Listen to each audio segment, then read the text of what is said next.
seta de vida, son tus promesas que me guían y firme estaré. Tengo esperanza en tu palabra, eres mi roca y mi alma anclada está en la fe. Dios les bendiga a todos. Feliz día del Señor. Un gran abrazo a cada uno de ustedes. Damos muchas gracias al Señor por sus vidas y que nos acompañen en esta mañana. Sean todos bienvenidos, igual los que están conectados a través de nuestro canal de YouTube. Muchísimas bendiciones para todos. Charles Spurgeon, quien llegó a ser conocido como el príncipe de los predicadores, repito, Charles Spurgeon, quien fue conocido como el príncipe de los predicadores, dijo esta frase alguna vez: si Cristo no te ha hecho diferente de lo que eras antes, entonces no te ha salvado en absoluto. Lo repito una vez más: si Cristo no te ha hecho diferente de lo que tú eras antes, entonces no te ha salvado en absoluto. ¿Por qué? Porque existe una correlación entre lo que nosotros somos, entre lo que nosotros creemos y en la manera que vivimos. No podemos decir que somos algo, que creemos algo, y que eso esté divorciado de la manera como nos conducimos, cómo vivimos. Todo está íntimamente correlacionado o completamente correlacionado. Jesús dijo que nosotros somos la luz del mundo, y si la luz de Cristo ha entrado en nuestras vidas de tal modo o de manera que ahora somos luz, es imposible que sigamos viviendo de la misma manera como vivíamos antes, de la misma forma como hablábamos antes, de la manera como nos conducíamos antes, cuando vivíamos en oscuridad. Por eso quiero que vayamos a la palabra de Dios y que sea la palabra de Dios que nos dé dirección en esta mañana. Vámonos a Efesios capítulo 5, versículos del 6 al 14. Vamos a continuar con nuestra serie de Efesios. Efesios capítulo 5, versículos 6 al 14. El apóstol Pablo dice a la iglesia de Éfeso: nadie los engañe con palabras vanas, porque por estas cosas viene la ira de Dios sobre los hijos de desobediencia. Versículo 7. No sean pues partícipes con ellos, porque en otro tiempo eran tinieblas, mas ahora son luz en el Señor. Anden como hijos de luz, porque el fruto del Espíritu es en toda bondad, justicia y verdad, para que comprueben, para que lleguen a comprobar lo que es agradable delante del Señor, y no participen de las obras infructuosas de las tinieblas, sino más bien repréndanlas. Porque vergonzoso es aún hablar de lo que ellos hacen en secreto. Mas todas las cosas son puestas en evidencia por la luz, son hechas manifiestas, porque la luz es lo que manifiesta todo. Por lo cual dice: despiértate, tú que duermes, y levántate de entre los muertos, y te alumbrará Cristo. Hoy quiero compartir con ustedes en esta mañana un mensaje titulado: anden como hijos de luz. A ver, ¿cómo se llama el mensaje todos juntos? Anden como hijos de luz. Primero vamos a ubicarnos en el contexto histórico, geográfico y cultural para el momento. Éfeso era el centro de culto de una falsa diosa llamada Artemisa para los griegos o Diana para los romanos. Era una ciudad de opulencia, pero también era una ciudad con una profunda oscuridad espiritual. Esta falsa diosa también era conocida como la diosa de la fertilidad, y una de las maneras como paganamente la adoraban era a través de orgías y todo tipo de inmoralidades sexuales. Es decir, que era una ciudad dada al desenfreno. En Éfeso también los rodeaba los sofistas y los gnósticos. Y estos tenían un argumento, que decían que lo que tú hicieras con el cuerpo no iba a afectar tu alma. Ellos hacían como una separación entre el cuerpo y el alma. Y usaban una terminología filosófica sofisticada para justificar el pecado y la inmoralidad. Y aquí llegamos al versículo 6, vamos a leerlo, porque Pablo dice que nadie los engañe con palabras vanas. ¿Por qué Pablo está diciendo eso? Bueno, porque estaban esos gnósticos, porque estaban esos sofistas, y ellos decían, no importa cómo tú vivas, eso no va a afectar tu vida espiritual para nada. Y Pablo les está diciendo que nadie los engañe. Hermanos, les voy a decir algo. Nosotros como seres humanos somos tentados todos los días, batallamos todos los días con el autoengaño. No nos queremos ver como realmente somos. Queremos vernos mejor de lo que somos. Entonces, si decimos que soy una persona chismosa, algunos pueden decir, no, solo que me gusta comunicar las ideas. O alguien que tiende a ser iracunda, dice, no, yo defiendo mi posición. Mira cómo podemos buscar eufemismos, buscarle una mejor nomenclatura, una mejor forma de definir algunas palabras, como para no vernos tan pecadores o miserables como la propia palabra nos lo revela. Entonces podemos llegar a buscar falsear nuestra manera de vivir, de ser, justificando nuestro pecado y justificando nuestra conducta de una manera intelectual, pero en el fondo lo que manifiesta más bien es dureza de corazón y una actitud dañina, perniciosa en nuestra forma de vivir. Entonces alguien puede decir, bueno, yo no soy manipulador o manipulador, es que tú no me entiendes ni comprendes mis sentimientos. O alguien puede esconder el orgullo con intelectualismo, o puede esconder el orgullo en una falsa humildad, pero todavía él quiere ser el centro de todos. El autoengaño puede venir disfrazado de modernidad, porque el autoengaño no solo es una mentira que nos dicen, sino una mentira que decidimos creer porque nos resulta más cómodo. Y hay algunas personas, porque todos tendemos a esto por causa del pecado, es que las personas tienden a aislarse y a esconderse para que nadie les diga nada.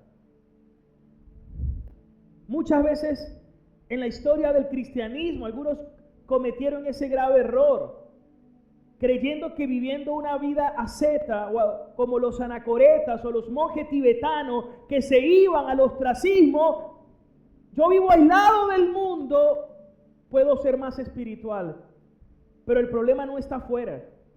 El problema comienza dentro de nosotros con nuestro propio corazón, porque la Biblia dice que el corazón del hombre es engañoso y perverso. Hay un problema dentro de cada uno de nosotros. Como lo dice Jay Adam, el corazón del problema es el problema del corazón. Y aquí viene un punto bien importante. Que si tendemos a autoengañarnos y tendemos a aislarnos, ¿qué opción tenemos? Gloria a Dios por la iglesia de Cristo. Porque la iglesia de Cristo es todo lo contrario a eso. La iglesia de Cristo te dice que debes considerar a los demás como superiores a ti mismo. Y cuando usted va al Nuevo Testamento, aparece 59 veces la expresión los unos a los otros. Somos la iglesia de los unos a los otros. Eso nos exime de todo individualismo.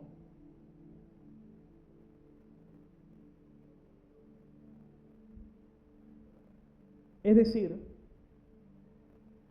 nosotros necesitamos exponernos los unos a los otros. Es necesario que seamos corregidos unos a otros, exhortados unos a otros.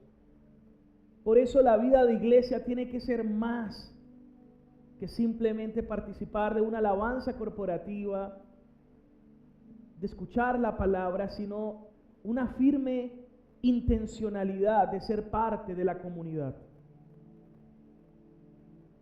Me encantaba algo que me dijo una pareja de jóvenes de la iglesia. Ambos son profesionales. Trabajan en Barquisimeto y Yaritagua. Estaban cuando los vinieron por un hermano de la iglesia que trabaja en Movistar, los invitó, están asistiendo, vivían en el este, ahora están viviendo aquí en Cabudare. Y ellos nos decían, porque ellos son de otra ciudad, creo que de San Carlos, y se habían movido a Caracas, a otros lados, pero ellos decían, nosotros entendimos que la razón por la cual estamos en esta ciudad no es por nuestros trabajos, es por la iglesia. Cuando me dijo eso, yo quedé impactado, porque ese es un nivel de entendimiento, hermanos, que no todos a la primera lo entienden. Nosotros creemos que la iglesia es un accesorio muchas veces. Es más, cuando tomamos una decisión, nos mudamos, vamos a pensar en el trabajo, vamos a pensar en otro, y de último, bueno, hay que ver dónde nos vamos a congregar. Pero si toda la vida es por Dios y para los propósitos de Dios, yo creo que entonces estamos invertidos completamente. ¿Cuántas veces podemos tomar una decisión de mudarnos a una casa nueva porque es más confortable? O porque me voy a mudar por un trabajo que me van a pagar 3 veces más, pero ahora tengo menos tiempo para las cosas del Señor. Y podemos llenar la agenda de un sinfín de cosas y decir al final, no tengo tiempo. Hermanos, todos tenemos 24 horas. El punto es cómo vivo y cómo administro mi tiempo. Porque si de Dios es todo, si de Él es la tierra, su plenitud, el mundo y todos los que en Él habitan, cada decisión debería estar supeditada a su voluntad. Entonces al final no es si tienes o no tiempo. La pregunta neurálgica es, ¿qué es para ti lo más importante? ¿Cuál es tu prioridad? Pienso en David, eso me inspira. David siendo rey de Israel, una vida de monarca, decía, ¿cuánto pienso en tu ley? O una sola cosa es deseado, estar en tu casa cada día de mi vida. Es decir, había un amor de David por el pueblo de Dios. Pero podemos ceder ante el afán y ante este mundo que busca cada vez atraparte y seducirte. Y cedemos por autoengaño. Por autoengaño. Repito, a veces podemos ceder porque nos aislamos y no nos sometemos a escucharnos los unos a los otros. Y ojo, esto me lo digo todos los días. Porque aunque soy pastor de la iglesia, también soy hermano. Y yo necesito estar con mis hermanos unos a otros. Porque si yo digo, no, yo soy el pastor y yo me tiendo a aislar, el problema va a ser para mí. ¿Cómo voy a crecer espiritualmente si el crecimiento también está por la comunión de los unos a los otros? Más bien, si hago eso, me pone más en peligro por una caída. Pero si estoy con los hermanos, si velamos unos a otros, si nos cuidamos unos a otros, si nos exhortamos unos a otros, entonces ahí es donde va a estar el verdadero crecimiento espiritual. Y Pablo les está recordando que nadie los engañe con palabras vanas. Y luego le dice, porque por estas cosas viene la ira de Dios. Si pudiéramos, imagínense que si pudiéramos adentrarnos ahí en el texto, ¿qué quiere decir Pablo cuando dice que por estas cosas viene la ira de Dios sobre los hijos de desobediencia? Él está siendo muy claro, él está diciendo, no se dejen engañar, porque si se dejan engañar, sepa que los que viven de esa manera son aquellos que van a ser recipiente de la ira de Dios, que son propiamente los hijos de desobediencia. Ahora, ¿qué es eso de la ira de Dios? Creo que muchas veces lo hemos comunicado y debemos seguirlo comunicando. Porque debemos primero comprender qué quería Pablo transmitir en este texto. Y él está desmitificando el pecado. Él está atacando el marketing del pecado, porque el pecado te dice, tranquilo, no pasa nada. Nadie se va a dar cuenta. Tranquilo, vive la vida. Tranquilo, disfruta. No va a haber consecuencias. Y por un lado, Satanás es el autor del engaño.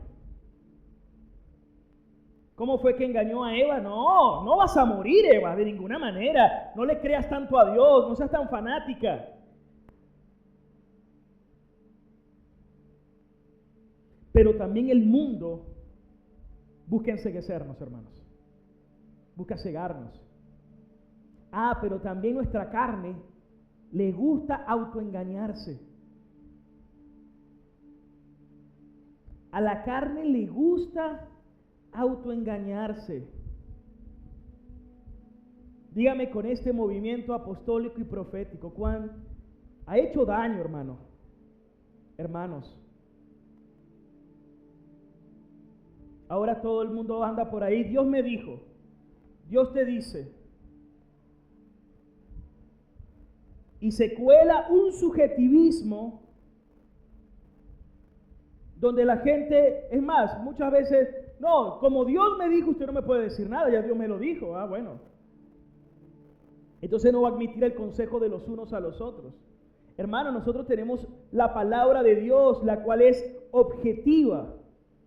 Y el Espíritu Santo, aunque es subjetivo, Él te va a conducir a toda la verdad. El Espíritu Santo jamás va a ir en contra de la Escritura.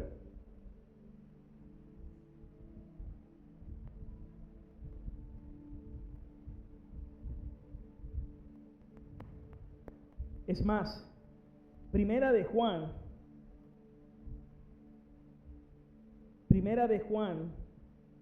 capítulo 4, versículo 1, dice, queridos hermanos, no crean a cualquiera que pretenda estar inspirado por el Espíritu, sino sométanlo a prueba. ¿Sométanlo a qué dice? A prueba. Ya vamos a tocar ese punto. ¿Cómo podemos someterlos a prueba? Ya lo vamos a ver en breve. Pero mientras tanto, volvamos a Efesios 5:6. Habla de que la ira de Dios, ¿qué es la ira de Dios? Es la acción santa, justa y necesaria de Dios contra el pecado. No podemos separar el amor y la justicia de Dios, porque hay un atributo de Dios que es la simplicidad. Es que Dios es un ser simple, significa que Él no se puede partir. Él no está conformado por parte, de modo que 50% amor, 30% fidelidad, 20% justicia. No, Él es todas sus perfecciones. Él es amor, Él es justo, Él es santo, santo, santo. Y yo no puedo separar y eclipsar uno de los atributos porque a mí no me guste, pero lamentablemente por estos falsos exponentes de hoy en día muchos han querido romantizar a Dios. ¿Cómo es eso de romantizar a Dios? Bueno, no, Dios me ama, sea como yo sea, haga lo que yo haga. Escucha bien. Nada más que en los días de Noé se salvaron 8 y toda la humanidad pereció bajo las aguas del diluvio. En la rebelión de Coré se les abrió la tierra y se los tragó. Usa por tocar el arca cayó muerto. Recuerda lo que pasó con los hijos de Aarón. Recuerda lo que pasó con Elí con sus hijos. Pero ¿sabe qué ocurre? Que el pueblo perece por falta de conocimiento. La ignorancia es atrevida, hermanos. Y una de las primeras herejías que surgió fue el marcionismo en la historia de la iglesia, por Marción. ¿Y sabe qué quiso decir Marción? Él dijo, yo creo que el Dios del Antiguo Testamento es muy fuerte. Me gusta más el del Nuevo Testamento.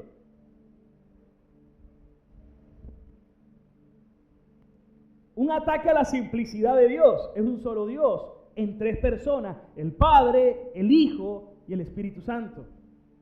Pero un solo Dios, pero en 3 personas. Por allí la misteriosa Trinidad. Pero Marción dijo, no, tampoco me gustan esos pasajes tan fuertes. Vamos a quitarlos de la Biblia. Y vamos a quitar aquellos que hablan de la ira de Dios. Y vamos a quedarnos con un Dios solo bonito. Y eso está reciclado hoy en día por esos que predican solo positivismo desde el púlpito. Y no exponen la palabra. A esos Pablo les diría, ¡ey! Que nadie los engañe. Volvamos a leer Efesios 5:6. Que nadie los engañe con esos cuentos. Porque por estas cosas viene la ira de Dios.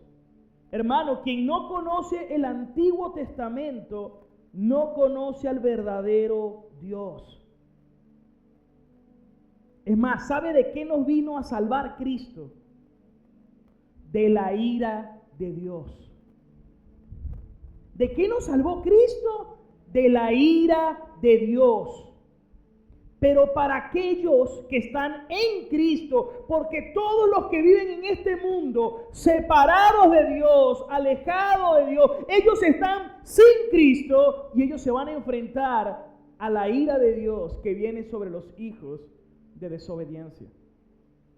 Vamos a leer Romanos 5:9. Romanos capítulo 5, versículo 9. Pues mucho más estando ya justificados con Dios en su sangre, en Cristo, por Él, por Cristo, seremos salvos ¿de qué dice? De la ira. Dios no trata el pecado a la ligera. Miren lo que dice Isaías 53. Vamos a leerlo.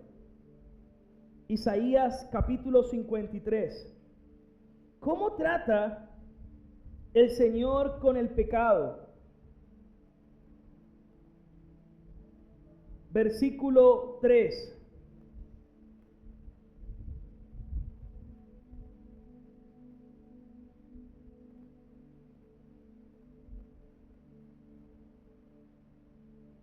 Dice, despreciado y desechado entre los hombres, varón de dolores, experimentado en quebranto. Y cómo escondimos de él el rostro. Él fue menospreciado y no le estimamos. Llevó él nuestras enfermedades, sufrió nuestros dolores. le tuvimos por azotado, por herido de Dios y abatido. Mas él herido fue por nuestras rebeliones, molido por nuestros pecados. El castigo de nuestra paz fue sobre él y por su llaga fuimos curados. Todos nosotros nos descarriamos como ovejas, cada cual se apartó por su camino. Mas, ¿qué dice? Mas Jehová cargó en él el pecado, ¿de quién? De todos nosotros. Angustiado y afligido, no abrió su boca, como cordero fue llevado al matadero, y como oveja delante de sus trasquiladores se enmudeció y no abrió su boca. Versículo 10. Con todo y eso, versículo 10, Isaías 53, 10.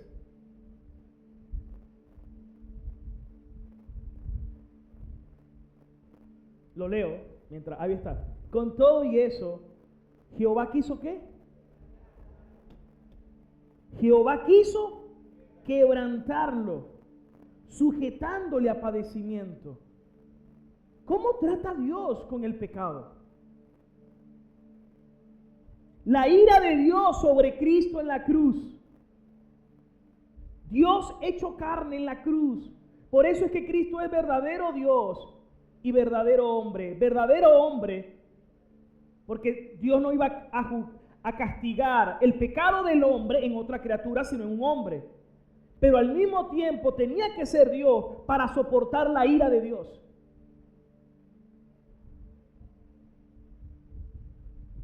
Dios no trata el pecado a la ligera, hermanos.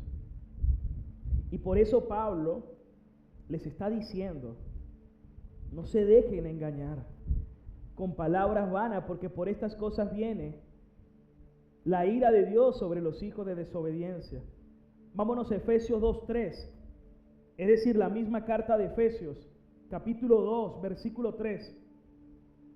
Entre los cuales también todos nosotros vivimos en otro tiempo, en los deseos de nuestra carne, y hacíamos la voluntad de la carne y de nuestros pensamientos, y éramos por naturaleza hijos de ¿qué? Éramos por naturaleza hijos de ira, lo mismo que los demás. En otras palabras, que nadie te engañe con excusas que minimizan el pecado, que sugieren que Dios no castigará la maldad, porque el juicio de Dios es ineludible. No te dejes engañar. Ahora, ¿por qué el Señor le está dando esta palabra a la iglesia? Bueno, porque cuando Dios nos advierte algo, ese es el medio que Dios usa para también santificar a los hijos. Escuchen esto. Hay dos personas, están sentadas en este lugar y escuchan este mensaje. Puede que una diga muy buena la palabra, pero después sigue viviendo su vida de la misma manera. No hubo un verdadero cambio. Aunque dijo muy buena palabra, me pareció bien, me gustó, hasta se me salieron unas lágrimas. Pero si no hay obediencia, si no hay un cambio, si la gracia no te transforma, entonces no has sido alcanzado por la gracia. Pero hay otra persona que está escuchando el mensaje y queda prevenida. Y la palabra está en ella y el Espíritu Santo trae convicción de justicia, juicio y pecado. Y ella dice, Señor, yo no quiero seguir viviendo de una manera pecaminosa. Ayúdame, cámbiame. Y comienza a dar fruto. Eso nos dice algo, que Dios usa las advertencias y los hijos de Dios, los que tienen oídos para oír, van a atender al mensaje. Mis ovejas oyen mi voz y me siguen. Por eso no todo aquel que diga Señor, Señor entrará en el reino de Dios, sino aquellos que hagan mi voluntad. No son solo los oidores, sino los hacedores de la palabra. No podemos separar, fragmentar lo que somos, lo que creemos y cómo vivimos. Hay algunos que, sí, pastor, amén, es verdad, gloria a Dios, dicen creer algo, pero a la hora de tomar decisiones y de vivir su vida, no se ve el fruto, hermanos. Y el Señor fue claro: por sus frutos seremos conocidos.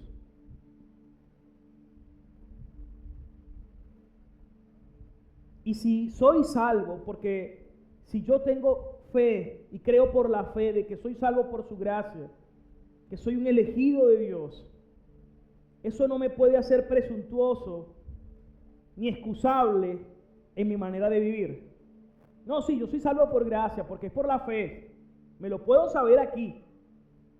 Pero si mi vida no refleja eso, entonces no es una verdadera fe.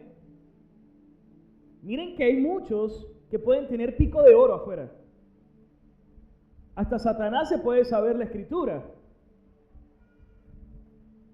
Pero no hay un asentir y una confianza verdaderamente en el Señor. Por eso la escritura dice que aún los demonios creen y tiemblan. Es decir, que alguien puede decir: yo creo. Bueno, los demonios también creen y tiemblan. ¿Qué te distingue del demonio entonces? Vámonos al versículo 7, Efesios 5:7. Entonces Pablo dice que no se dejen engañar, pero también dice: no se hagan pues partícipes con ellos. No nos hagamos partícipes de ese accionar. Versículo 8. Porque en otro tiempo eran tinieblas, mas ahora son luz en el Señor, anden como hijos de luz. Mire, a mí esto me impactó muchísimo. Mientras hojeaba la Confesión belga, pude ver en un artículo que hablaba precisamente de esto y caí en cuenta rápidamente. Porque no es que nosotros estábamos en tinieblas, dice que nosotros éramos tinieblas.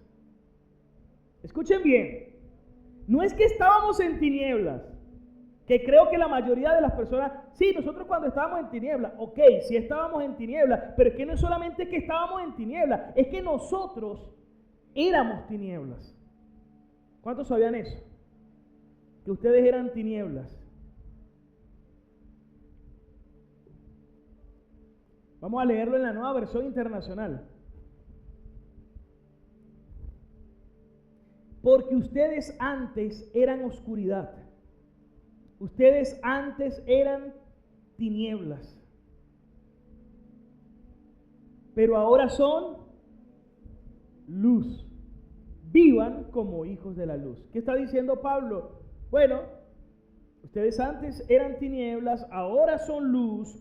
Vivan como hijos de la luz. Es decir, hay una correlación en lo que tú eres con la manera como tú debes vivir.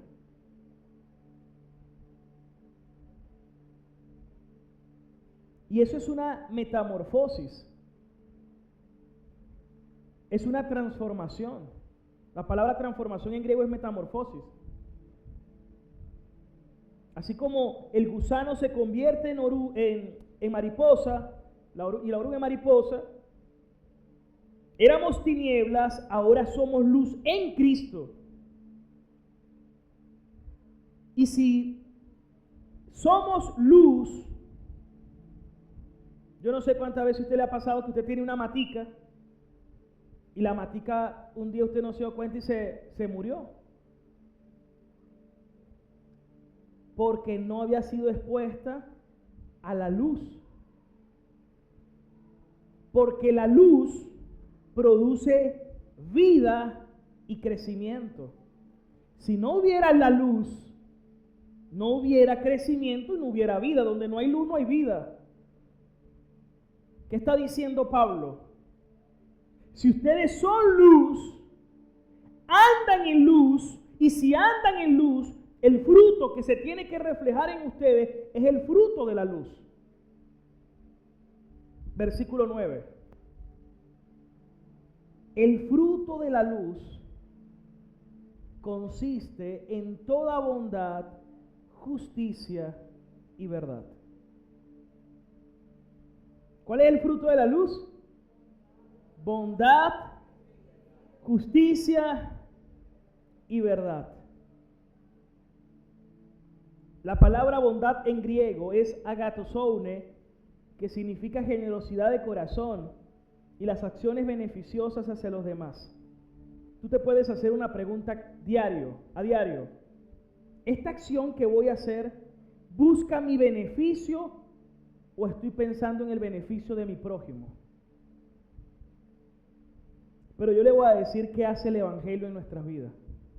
Nos rescata no solo de la ira de Dios, sino que también nos rescata de nosotros mismos, porque el corazón del hombre está entenebrecido y está siempre ensimismado. El hombre solo piensa en sí. El hombre lo que piensa todo el día es poder, posesiones y placer. Y más años para seguir en eso.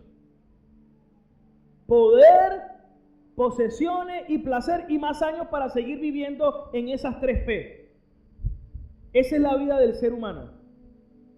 Del hombre sin Cristo. Por ahí escucho como un pito. No sé si pueden chequear el sonido, si tiene que ver con el sonido. O es un ventilador, no sé. Ahí atrás. Bueno, volvemos aquí. Entonces, escuchen bien, por una parte, hacia otros, esta acción que estoy haciendo, ¿cuánto beneficia a mi prójimo? ¿O es egoísta? Y todo esto, hermanos, es una obra de Dios. Toda bondad proviene de Dios. Una persona que está sin Dios en su vida no va a manifestar esta bondad. Esta bondad es una bondad que es el fruto de la luz. No es el fruto tuyo, es el fruto de la luz. Si Dios habita en mí por su Espíritu Santo, ¿cuál es el fruto del Espíritu? Según Gálatas 5:22, amor, gozo, paz, paciencia, benignidad, bondad, templanza, mansedumbre, fe. Si Cristo habita en mí, eso se va a reflejar, eso se va a expresar. Es decir, que esta no es una bondad humana, esta es una bondad divina. Pero si yo soy cristiano, ¿esto se muestra en mi vida o no?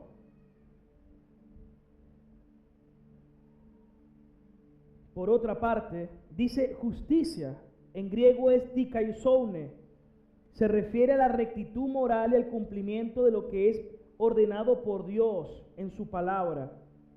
Refleja integridad legal y moral. Esto que voy a hacer es recto y honesto ante Dios y ante las leyes humanas. ¿Esto que estoy haciendo agrada a Dios?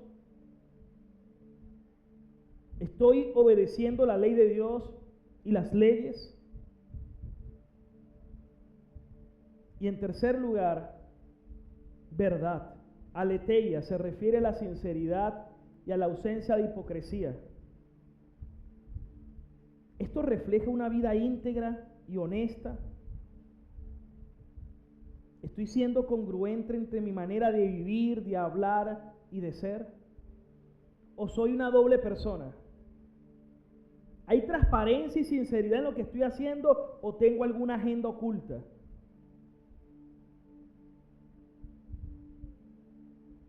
Creo que todo esto nos debe llevar a autoexaminarnos y decirle al Señor, Señor, pruébame.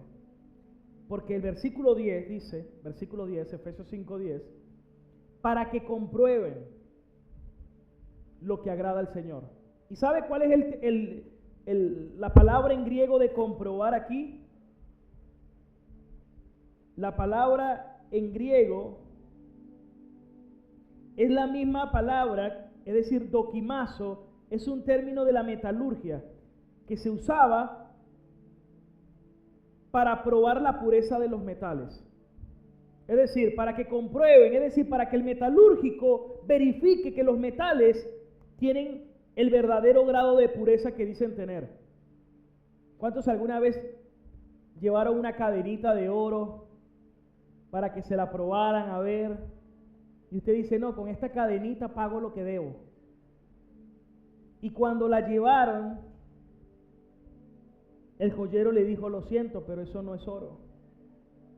Pero brilla, pero no todo lo que brilla es oro. Pero eso me lo regaló el enamorado, me dijo que eso era sincero. Bueno, en otras palabras, no pasó la prueba. Entonces, ¿qué nos está diciendo Pablo? Pablo nos dice, no se dejen engañar, por eso viene la ira de Dios para los hijos de desobediencia. Y luego les dice enfáticamente, no participen de eso, no se hagan partícipe de esa manera de vivir.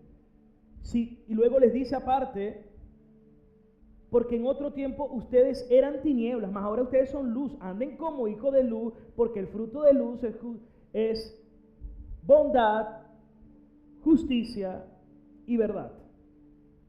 Y luego le dice, para que entonces ustedes lleguen a comprobar, como un metalúrgico pasa por prueba, somete el metal a prueba.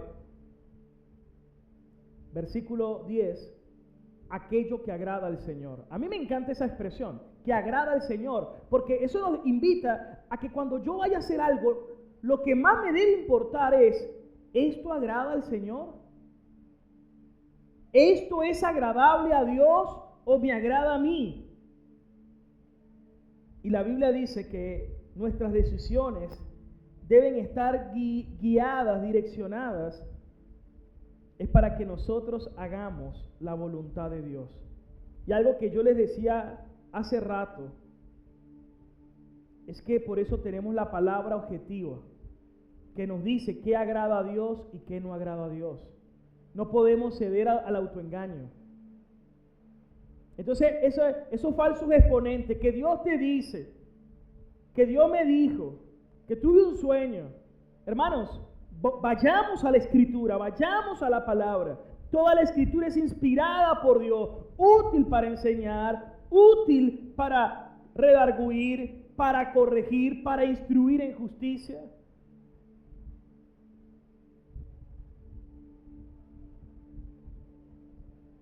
Y debemos dejar esa subjetividad y dejar de aislarnos o de ceder al autoengaño. Porque el corazón del hombre es engañoso.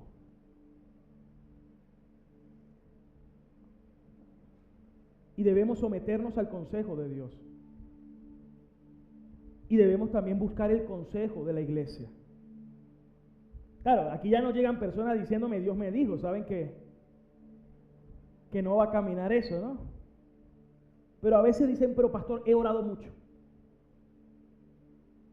Pero de igual manera necesitamos el consejo de Dios. Y si yo ando en luz, yo me someto a la luz y me expongo a la luz. No me aíslo. No soy independiente. Y eso comienza por mí. Porque se lo dije al principio. Si el pastor se aísla, si el pastor se aleja, si el pastor no se somete, es un blanco fácil para el enemigo. Hermanos, yo necesito de ustedes porque todos somos hermanos y necesitamos edificarnos los unos a los otros. Debemos someterlo todo al consejo del Señor. Y yo creo algo, yo creo que nuestro Dios es un Dios glorioso, bueno, grande, soberano. Y yo creo en la providencia divina. Yo creo en ese poder soberano y todopoderoso de Dios que gobierna el cielo, la tierra y todas las criaturas, de tal manera que nada sucede al azar, porque tanto la esterilidad como la fertilidad, como la lluvia, la sequía, la comida, la bebida, la vida, la muerte, todo está supeditado al consejo eterno de Dios y a su voluntad paternal. Yo creo eso. Y sé que para los que amamos a Dios, todas las cosas nos ayudan para bien. Si alguien es estéril, aún esa esterilidad está en las manos de Dios. Si alguien está enfermo, aún tu enfermedad está en la mano de Dios. Dios tiene el control absoluto de todo. No hay un átomo, una molécula en el universo que esté fuera de la voluntad de Dios, hermanos. ¿Cuántos pueden creer esa palabra? ¿Cuántos le pueden dar la gloria al Señor en esta hora?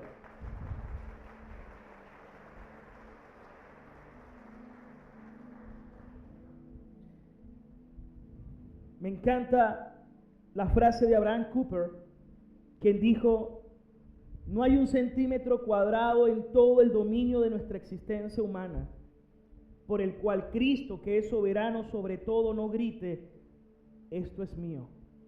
No hay un centímetro en la existencia humana y en el universo que Dios no diga: esto es mío.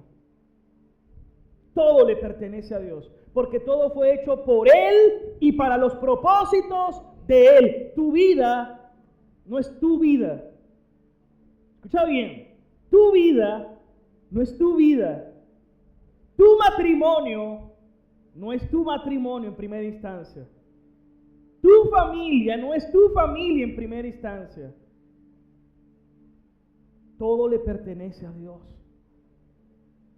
Cuando veo a mis hijos, esta semana tuve un episodio donde me fui a llorarle a Dios porque me sentí frustrado como padre. Frustrado. Le dije: no sé qué hacer en esta situación.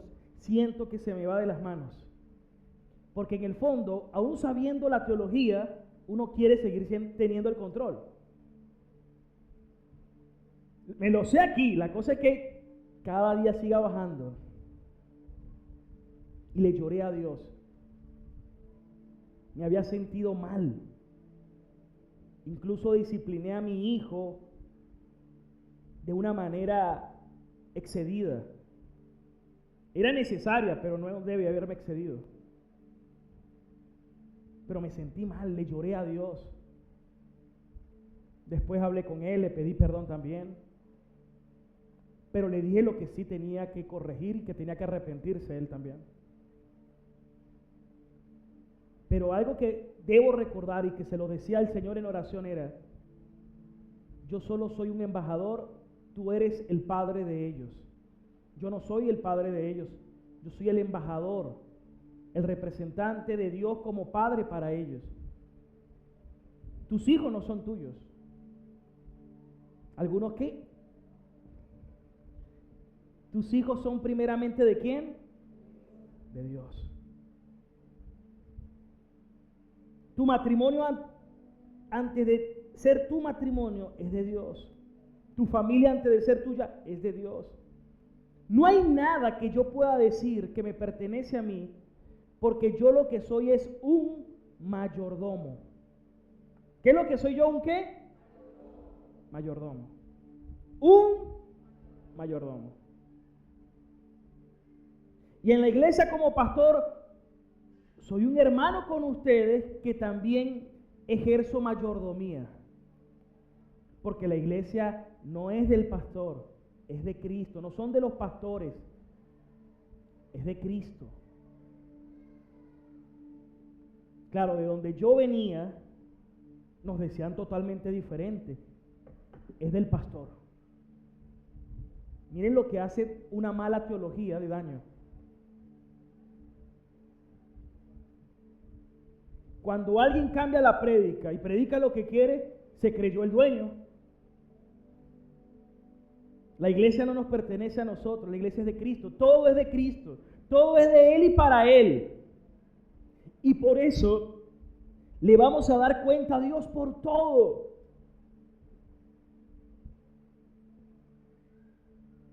Mis hijos son de Dios. Él tiene potestad sobre ellos. Mi vida le pertenece a Dios. Él tiene potestad sobre mi vida. ¿Puedes comprender eso? Y Él es el creador, tú eres la criatura. Él no te tiene que pedir permiso a ti para hacer lo que Él quiere hacer. Vamos a ubicarnos en el contexto. Él es el creador. Dice Romanos 9, ¿y acaso yo no puedo hacer con la vasija de barro que yo creé para los propósitos que yo quiera? O la discusión que tuvo con Job. ¿Vas a increpar conmigo, Job? ¿Vas a increpar con el Dios creador? Toca callar delante de Dios y someternos a Él.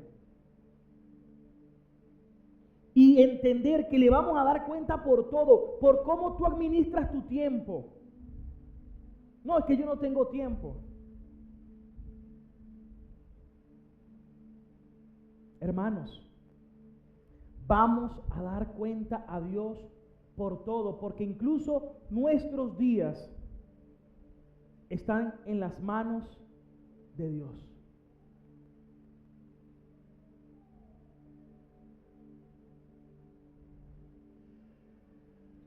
¿Sabe qué nos habla eso? Eso nos habla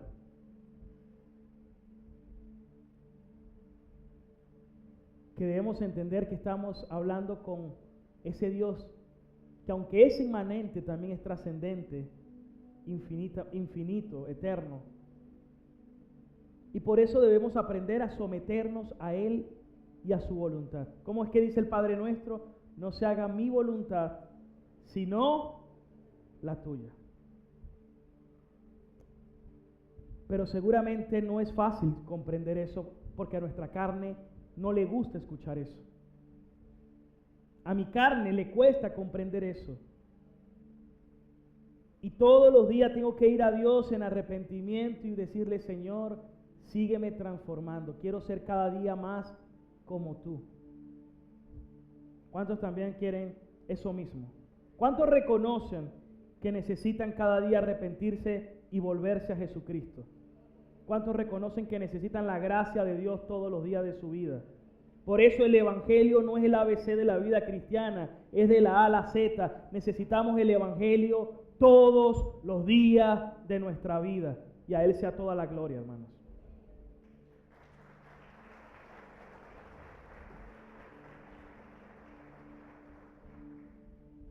Y dice el versículo 11, y no participen de las obras infructuosas de las tinieblas, sino más bien repréndanlas. Ahora, ¿qué significa reprender? No es darle golpes al piso y decir lo reprendo, no. La palabra reprender aquí, hermanos, es en griego elencho, que significa denunciar, acusar, e implica no neutralidad. Es vivir de tal manera que se haga evidente que eso es desaprobado por Dios. No debo participar de esas obras infructuosas, sino que mi vida manifieste que eso es rechazable delante de Dios. Y que también, aunque no debo gritar, sí implica que yo marque una posición y diga: no participo de esto. Aunque el mundo te va a presionar. Porque como dice el dicho, el que calla, otorga. En otras palabras, el silencio lo que manifiesta es cierta complicidad. Si alguien ve un hecho punible y él se queda callado, él es cómplice también. Entonces yo no me puedo quedar callado. Yo debo, con mi testimonio y con palabras, decir: no participo de esto.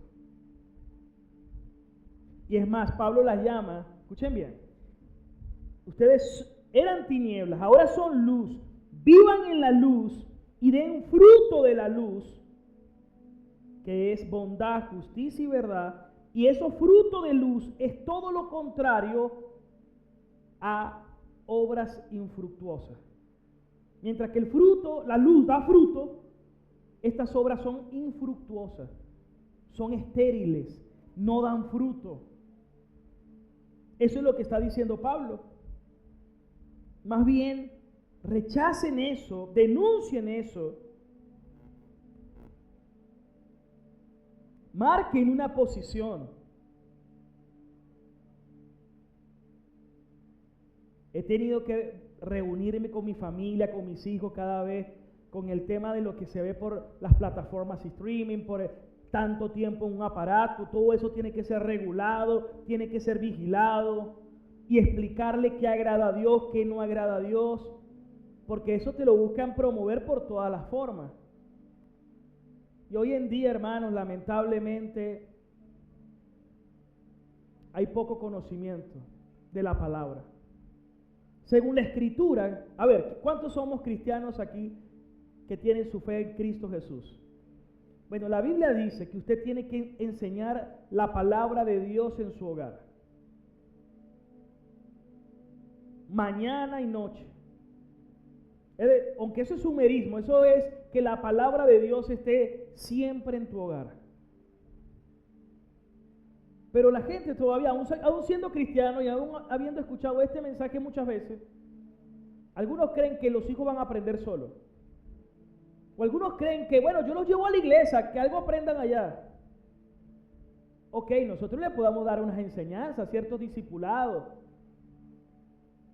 pero eso no sustituye el trabajo del padre en el hogar.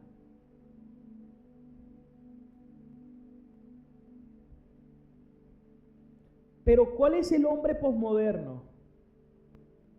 Puede trabajar, puede proveer, pero no tiene tiempo para estar presente, no solamente en tiempo de calidad como familia, que es importante, sino también para enseñar e instruir y direccionar a la familia. De tal manera que lamentablemente vivimos en una sociedad donde hay pocos hombres comprometidos. Y la mayoría de las iglesias es 70% mujer y 30% hombre. Y los hombres no se comprometen, no aprenden la palabra, no profundizan en la palabra, y si no entienden, no crecen en la palabra, ¿qué van a enseñar en su hogar? Y eso afecta el problema incluso de autoridad dentro del hogar. Porque nosotros estamos llamados a ser cabezas de hogares, de familia, líderes del hogar. Pero no es líder para gritar, ser, no sé, una persona allí agresiva. No es esa la autoridad. La autoridad es más bien para amar y servir, pero dando dirección a la luz de la palabra y ejercer disciplina dentro del hogar. Pero hoy en día, lamentablemente, pocos hombres se comprometen. Pero en la iglesia, hermanos, siempre le recordamos a los hombres cuál es su rol y su llamado dentro de su hogar. Y que las mujeres deben respetar a sus esposos. Ellos deben amar a sus esposas como Cristo amó a su iglesia, y ellas deben respetar a sus maridos como respetan también al Señor. Es decir, así como usted respeta al Señor, que Dios es digno de toda la gloria y honra, ok, también la mujer le debe un respeto a su esposo. Pero hoy el mundo está convulsionado y hay un desorden.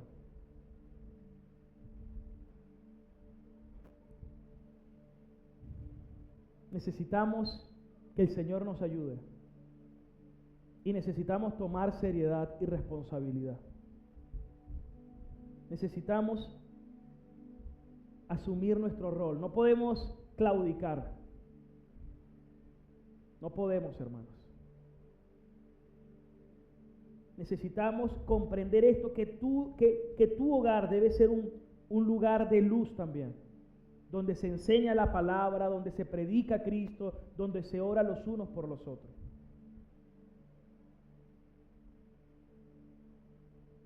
Y si tú has vivido distinto a todo esto, bueno, hoy es un buen día para decir: Señor, Sálvame, ayúdame, perdóname. He sido un pecador, he vivido de espalda a ti, pero hoy quiero que me conviertas a ti, me convertiré a ti. Ayúdame, Señor, que yo te pueda conocer. Me arrepiento.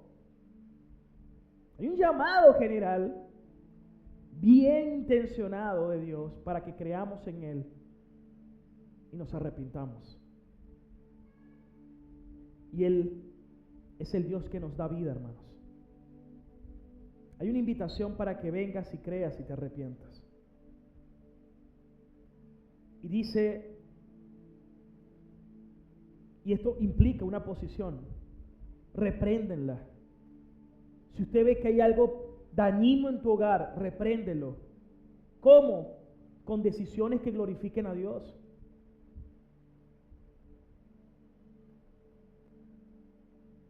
Con decisiones que glorifiquen a Dios.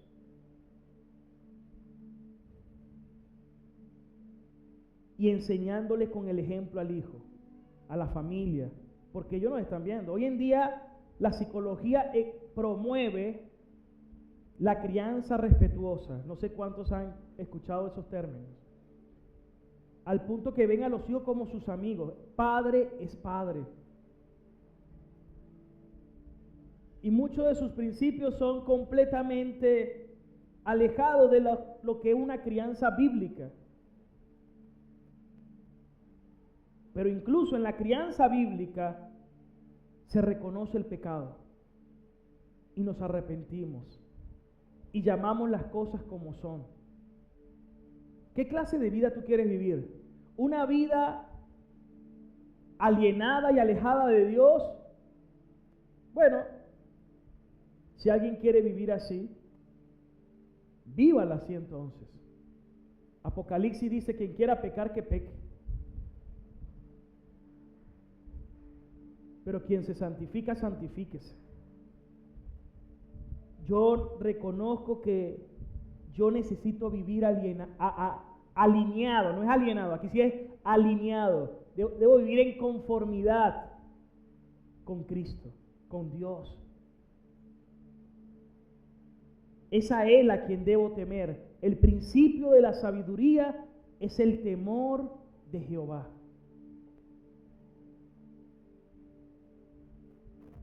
Versículo 12 dice: porque vergonzoso es aún hablar de lo que ellos hacen en secreto. Versículo 13: mas todas las cosas, cuando son puestas en evidencia por la luz, son hechas manifiestas, porque la luz es lo que manifiesta todo. En otras palabras, hermanos, donde ustedes estén, que ustedes son luz, aquellos que están en tinieblas, al ustedes acercarse, los expones a la luz.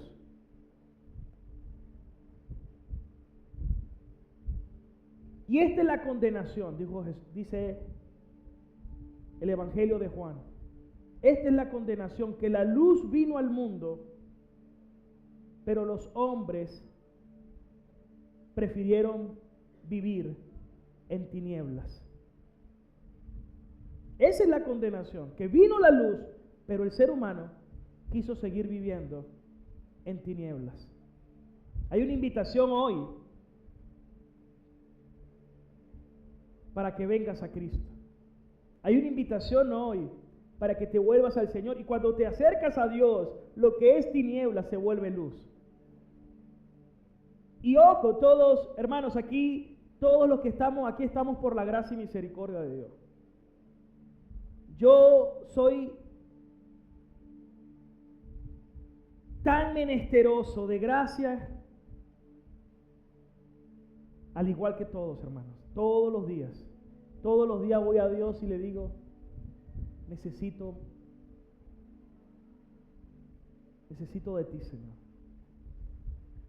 Versículo 14 finalmente: por lo cual dice, posiblemente citando Isaías 60 o un himno de la iglesia primitiva que dice: despiértate tú que duermes y levántate de entre los muertos y te alumbrará Cristo. Esto tiene dos implicaciones. Si alguien está muerto, Dios es el que da vida a los muertos. Pero también Pablo le está hablando a la iglesia y puede que haya algunos que estén dormidos, pero están entre los muertos. Es decir, están dormidos y como están dormidos se comportan como si estuvieran muertos espiritualmente. Y el mandato es, levántate. Es más, porque la Nueva Versión Internacional lo dice así: levántate de entre los muertos. Vamos a leerlo en la NBI. Levántate de entre los muertos y te alumbrará Cristo.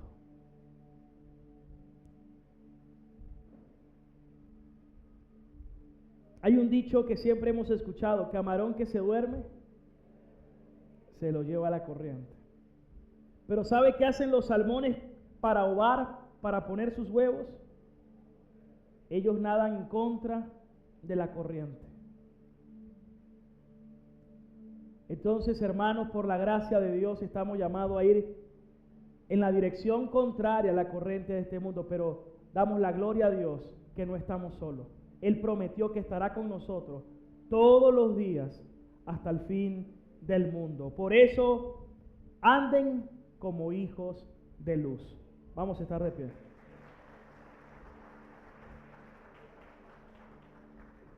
Tengo un ancla de vida.